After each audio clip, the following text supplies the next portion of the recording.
Year after year, the Roosevelt Park neighborhood is plagued with dangerous, illegal fireworks displays. Year after year, the neighborhood pleads with the city of San Jose to at least clamp down on the known hotspots. Our pleas fall on deaf ears as the San Jose Police Department refuses to enforce the law prohibiting the use of illegal fireworks. No funds for overtime, short-staffed. We can't be everywhere at once. We don't ask for miracles, simply keep a close eye on the known hotspots, including East San Antonio and Bonita Streets just west of 101.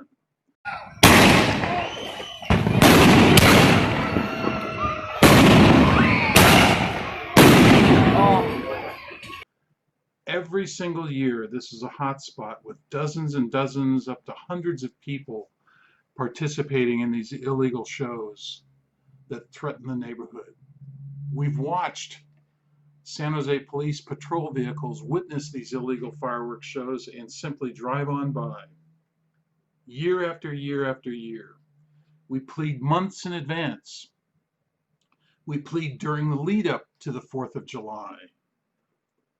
We found that the city of San Jose is good at providing excuses, but offers no help to this neighborhood at all. After these illegal fireworks shows, the perpetrators, as always, leave all of the toxic spent firework debris for someone else to deal with. It's in the streets, it's in the gutters. The toxins leach into the sewage and end up polluting the bay. And again, the city of San Jose won't take any proactive steps and waits for private citizens to report the illegal dumping or clean it up themselves. Clearly, the time has passed for excuses. It's now time for action. This neighborhood and the rest of San Jose demands that the city of San Jose take some proactive actions to help eliminate the scourge of illegal fireworks before we have a major disaster. And with that, I'm going to leave you with just a sampling of what we have to put up with for 6 weeks leading up to the 4th of July.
Who among you is going to step up first and take some leadership?